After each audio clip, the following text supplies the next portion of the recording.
Welcome to a new edition of the Famous Interviews with Joe Dimino. On this episode, we talk with licensed marriage and family therapist and child mental health specialist, Melody Murray. She was the first person in her family to graduate college and receive an advanced degree. She grew up in a family of chronic addiction and abuse. She's an avid reader and strives to acquire knowledge everywhere she can find it. She has worked with celebrities, the homeless population, and everyone in between. She's traveled extensively around the world for pleasure as well as for business, and as a reality TV producer and director. Melody was also a stand-up comic in LA for 5 years. Her motto is each one, teach one. She loves teaching people how to retain their brain in order to triumph over tragedy. She is a great interview. Enjoy. Thank you for taking a minute out. I appreciate it. Absolutely. It's great to meet you, to connect with you. And before we get into your life and what makes you move and kind of examining what you do, I want to know how you survived COVID. The last few years plus has been quite tumultuous for all of us. And how did you get through it, and how has it changed the way that you both live and conduct business? There have been many changes in my life since COVID happened. I got divorced. My divorce was final December 19th, 2019. So COVID happened, lockdowns began in that March. And so I was in the process of kind of like grieving the end of a relationship when everybody's being really isolated. But the good thing is that I'm naturally an introvert. But I closed down my office. I'm a mental health therapist, and I typically would see people face to face in my office. And I took that opportunity to shut it down because my plan has always been to live abroad and be a digital nomad, although people weren't really using that term as loosely as they do now. Hanging out with friends has been big, and even traveling. Like, I didn't travel when we weren't supposed to travel, but as soon as it was, it's still going. I did a lot of cooking. I did a ton of cooking. Cooking is one of my coping mechanisms, and it's very calming for me and grounding for me. So I did lots of cooking. I worked the entire time. I'm very grateful that with the work that I do, I was able to keep going. And so I was splitting time between private practice as well as working at a hospital emergency room, which was very intense because I did at that time psych assessment. So when people are homicidal or suicidal, I would do an assessment to find out if they need to be hospitalized or not. And the anxiety and depression was really high. So it was even more intense than it already was. I started out, I did a couple of those Zoom friend hangout situations and immediately shut that down, because I talked to people every day, all day, and I realized the last thing that I wanted to do when my day was over was talk some more, even to people that I loved. So I did walks in the woods. The woods, the country has always been healing. I did a lot of walks, and I did do individual phone conversations. Watched a ton of movies. Learned how to play the Beverly Hills Cop theme song on a borrowed keyboard. It was a lot. It was a lot, and we're still going through it, which is odd. That we're not out of the woods just yet. But working with my clients was also very helpful because I'm helping get them through something that I'm going through also. So that's how I got through. Cooking, walking, talking. It's interesting because I'm very careful with this question to say that it's over, and by no means am I saying that. I know it's still out there, but I guess it's the way the world's reacting to it. But it sounds like you really went after it. You did a lot of therapeutic things, and obviously that's your profession.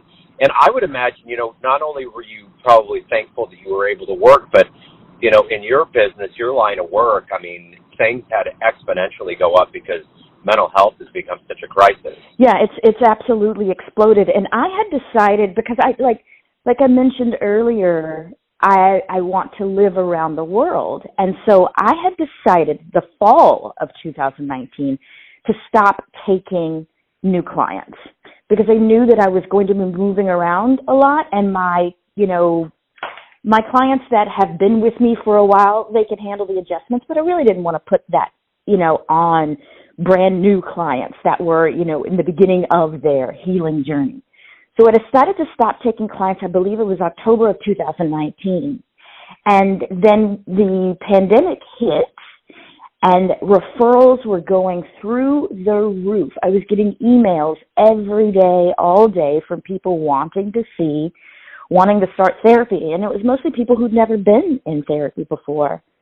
And it was interesting to see how overwhelmed everyone became.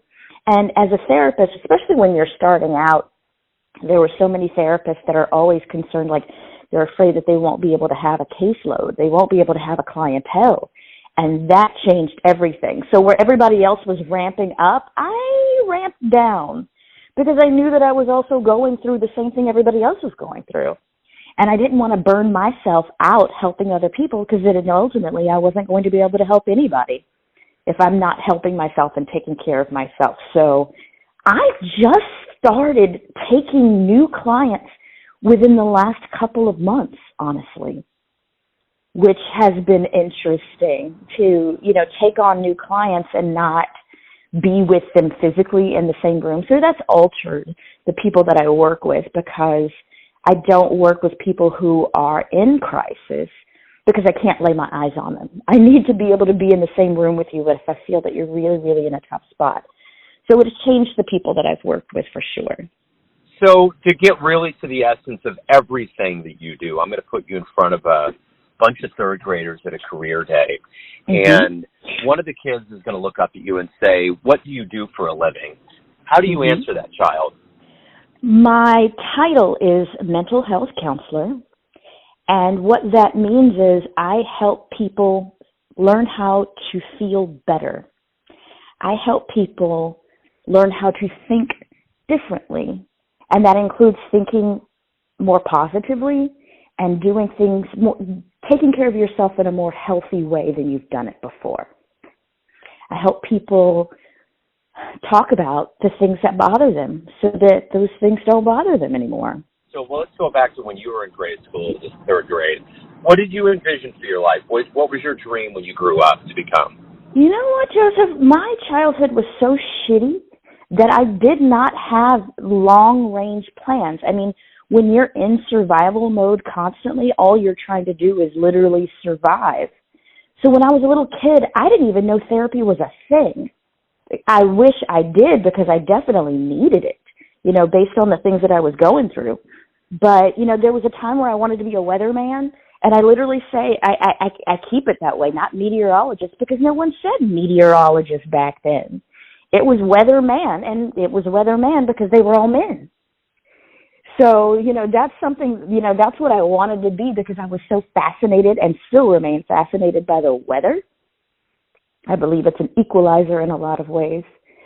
I think I just lost my train of thought. You mentioned third grader and this, describing what it is that I do and what I needed as a third grader. Did I answer your question? Yeah, you did. Yeah, and it's interesting.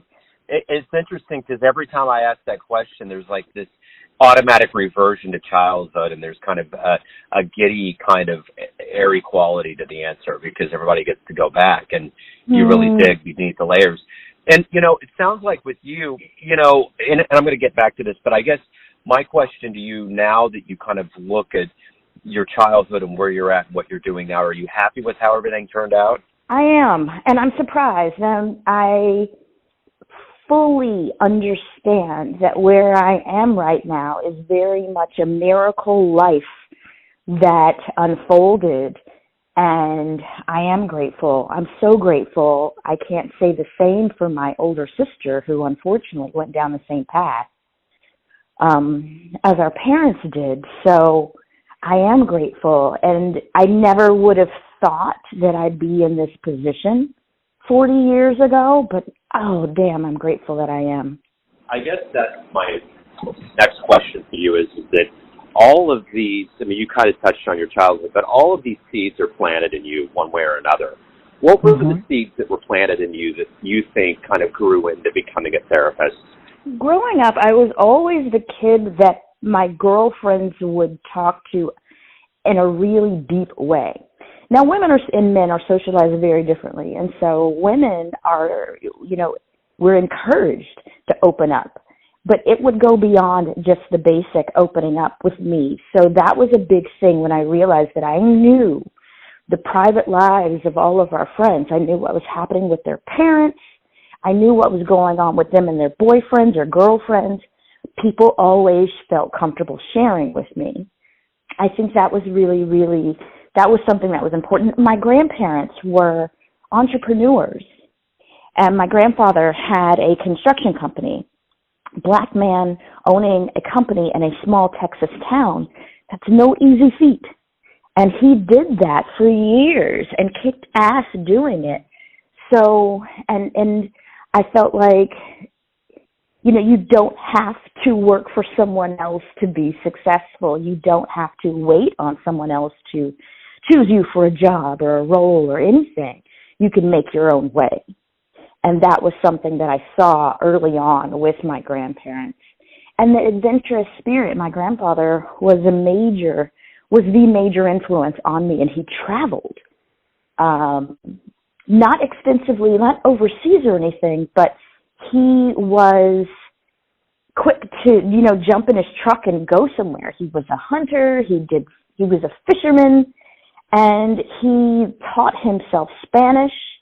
And he got a patent. He created this device and got a patent for it. And just going your own way and not caring if it doesn't make sense to the people around you, trusting your instincts is something that has been instilled in me. And it wasn't even, heavy-handed. It was indirect in that when people in my family chose to do something, there wasn't a lot of questioning of them, questioning of their choices and decisions. It was like, okay, well, that's what's happening now. And that has carried on as well. I just turned 50, and the things that I do, like I travel extensively, and there aren't many questions about why I'm going somewhere. It's just understood that that's Melody. Melody's taken off again. So, being able to think outside of the box, taking in different ways of doing things and not feeling judged or questioned, that's helped me a lot when it comes to being a therapist and helping people see their lives in new ways and processing their experiences in ways that help them get through that isn't traditional. I think that's been really helpful.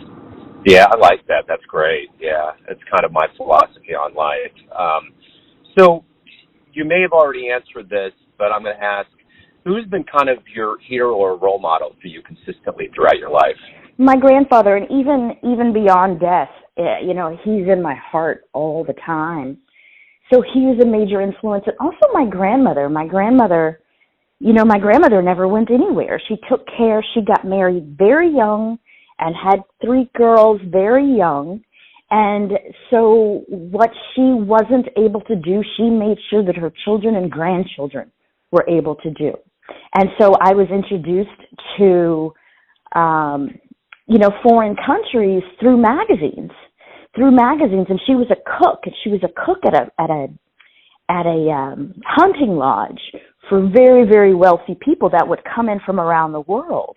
And so she would have me there with her as she's cooking and, just having like simple conversations. But, her telling me, this is the Prince of Liechtenstein. And then she'd pull it up on a map. And this person is, visiting from Germany. And she'd point it out on a map and have them tell me where they're from and what they like to do and what their countries are like. That planted seeds in my mind of adventure. And knowing that there was a whole other world out there outside of this small Texas town that I was growing up in. And to be introduced to that with enthusiasm and not fear was huge. So if you could meet anybody alive on the planet right now, who would you love to meet and talk to? Wow. Well, I can't say Oprah because I've already met her twice. Oh, wow. Somebody alive. Barack Obama. I would like to meet him because I feel like his presidency and the grace it took to do that job, that hard-ass job for so long, with all of the obstruction and all of the ugliness that he faced from a whole group of people that just didn't like him because of his skin color. How he managed that for so long. I would love to sit down and talk to him. And also the Dalai Lama. Like, I think about the Dalai Lama probably more than I should. I think about the Dalai Lama quite a bit because I always wonder, like, I come across some real idiots. Not my clientele, but just people as a whole. I mean, just watch the news. And I think, how does the Dalai Lama handle himself amongst such ignorance and such hate? Like, how does he flow through his day without being bogged down by the bullshit that we see and hear all the time? Yeah. So graceful. I guess it's graceful human beings. Those are the people that I want to spend time with. Patient and graceful people. Yeah, it's interesting. I think that's the same thing with Obama, too. It's like this, the only real complaint of his presidency was one day with a tan suit, and then we look at what's happening on the landscape of America in 2023, and it's astonishing how far we've devolved. The one thing that's interesting about your background is for a therapist, you don't see comedian in there that often. There's a very varied set.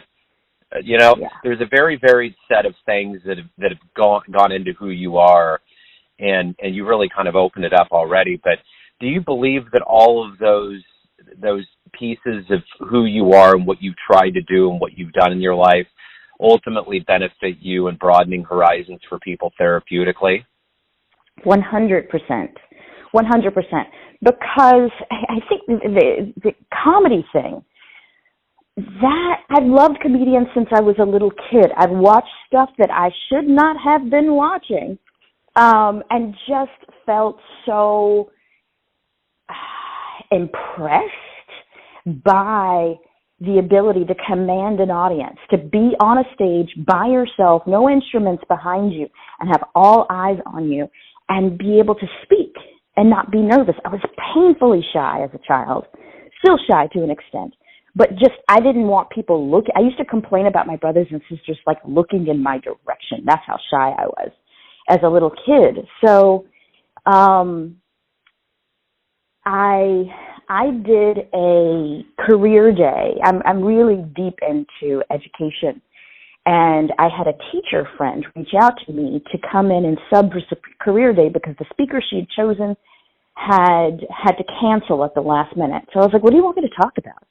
She's like, you've had like 1,000 jobs. Just talk about that. I said, okay. So I was in a library and it was a bunch of high school kids, and I had a whiteboard.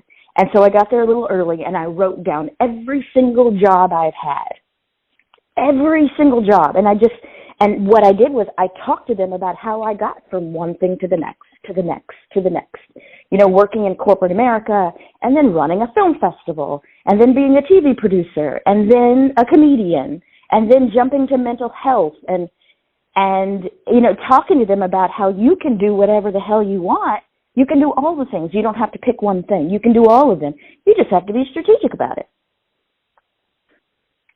And so I do, in every session I have, there are parts of me that come out from every single experience I've ever had. From being a little kid to working in a hospital to being on set of a reality TV show, all of it comes together. So, you've obviously experienced trauma early on. You deal with therapeutic situations regularly. I'm curious, do you ever, as a human being with your brain and the way that we're wired and the way that we live, do you ever get to a point where you're healed from that trauma from childhood, or is it always lingering in a continual lifelong process that you have to go through and continually heal it? I mean, I mean, is there ever a point where you're like, okay, I'm ready to move on to the next step here? I feel like there's some kind of bridge that's been connected between who I am right now and what's happened to me in the past. How does that work for you and your philosophy on therapy? I do believe that I believe healing is a choice. We are all not actively healing. We are not. And I think that when you make the choice, it opens the door to a whole lot of things that you're never going to 100% be prepared for. Healing is layered. It really is a layered process, and you deal with what comes at you. What are the presenting issues? Is it the behavior connected to depression or anxiety? Like what's right in front of you? Tackle that. Then we deal with the underlying stuff, the event itself. What happened around, what was the moment? What was the event? And then processing that. And then as we grow older, I say this, I typically work with high-achieving adults who experienced childhood trauma. And so with them, it is a very long journey because they're also impatient. And they want to feel better right here, right now. And we all do. But it is multi-layered, it's multi-step because as we evolve, like our brain continues to evolve until our mid-20s. We're not, we're not done growing. Our mind isn't done growing at 18, whenever we can register to vote and go off into the military. Our mind keeps growing. So when we take that fact into account, as we hit different developmental stages, different elements of our early trauma come out because our mind is mature enough to be able to understand what happened. So you do have to you have to understand that it takes multiple steps to heal. And in healing, that word means different things to different people. Does healing mean that you don't think about that situation at all anymore? Or does healing mean when you think about it, it's not debilitating? And I think that's the goal, is that when I think of this thing, it doesn't break me down. It doesn't cause me to fall apart. That's healing. Being able to go there. Healing is not ignoring a situation. That's not healing. But healing is being able to think about what happened and keep going, keep moving, keep breathing, keep talking, keep going. So at the end of a proverbial day for you, for all the things that motivate you to get through the day, how do you quantify a good day? How do you look back on that day and say that day worked? I love hearing my clients say, I never thought about it that way. That is that's like catnip. That is something that just moves me on so many levels, is when someone is able to think about their situation in a new way that makes it work for them. So whenever I have a day where I've got clients that are like, I feel better. These are the things I'm doing. I thought about this differently. Or I had a similar situation go down and I handled it like this instead of like that, the way that I used to.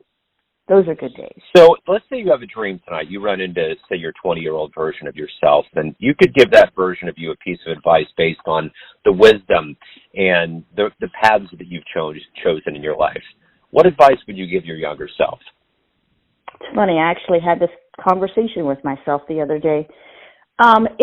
All of my advice, I think, would all be financial. It would be to, start buying stocks sooner. Buy property sooner, take a chance, ask for guidance. It would be along those lines. I think when it comes to friendship and love, oh man, I've been blessed. I have been so blessed with the relationships that I've had. Even my divorce, we're still friends. We still talk. So I think that relationship stuff is good, but I would tell myself, because I've been taking chances for so long, that I think that's an advantage of having parents that weren't any good and didn't do any guidance. I didn't feel any pressure to fulfill anybody's expectations or to live up to some family name. I didn't have any of that. So I've always been in adventures where people would say, hey, do you want to do this? You want to try that? I'd always say yes. But I think that it would be take more chances. Like I take chances. Career-wise, I always took chances, but I'm taking chances when it comes to money, which is a difficult thing for people to do when they've grown up in poverty. So I would tell myself to dive into my money issues way sooner so that they wouldn't hold me back. So, Melody, everyone out there has a perception of you, an idea of who they think you are, your family, your friends, your clients, but ultimately you live your life. You have a perception of yourself. Who do you think you are? Who do I think I am? Wow, I think I'm a resilient, silly person. I think I can get through anything, and I always look for humor in every situation. I think I'm simply complicated. You know, my needs are very simple, but I have high standards.